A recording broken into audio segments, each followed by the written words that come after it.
straightforward your question. Yes, Albania has recognized Palestine long ago. And to give you a little background, Albania was a communist dictatorship, and our dictator was one of the closest friends and allies of the Palestinian Liberation Organization, PLO, and of Yasser Arafat. And on the other hand, our regime was very viciously against three major devils: the United States, Soviet Union, and Israel. So, in other words, American imperialism, Soviet social imperialism, and Jewish Zionism. But this country, on the other hand, is the only country in Europe that had more Jews after the Second World War than before.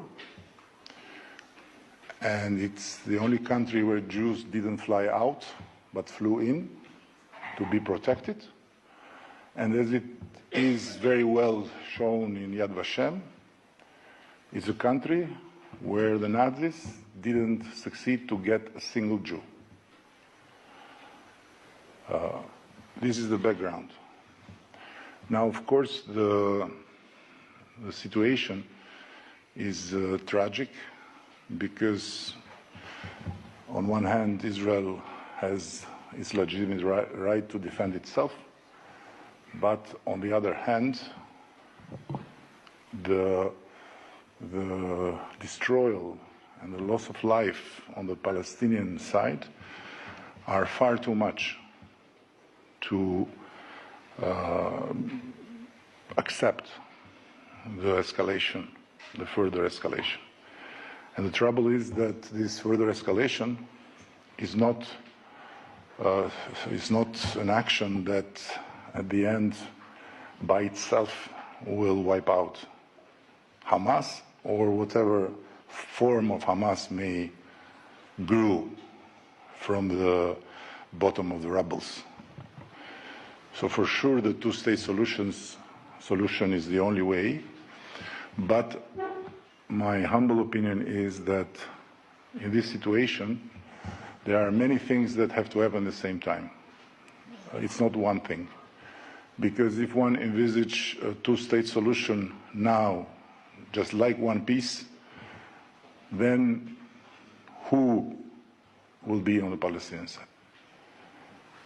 So the reform of Palestinian politics, the need for a body that would somehow represent all the Palestinian society and would be a credible interlocutor to all the parties involved on one hand. On the other hand, a direct involvement of the Arab countries that are the most interested and also at the same time the most vulnerable potentially from the escalation of this conflict, to create an interforce that, together with Turkey and under some guarantees of the United States, would somehow make sure that what may be a Palestinian state will not be seen like a threat again for Israel. And of course, all this without the liberation of hostages sounds very improbable, and at the end, last but not least, for sure I don't envy the Secretary of State.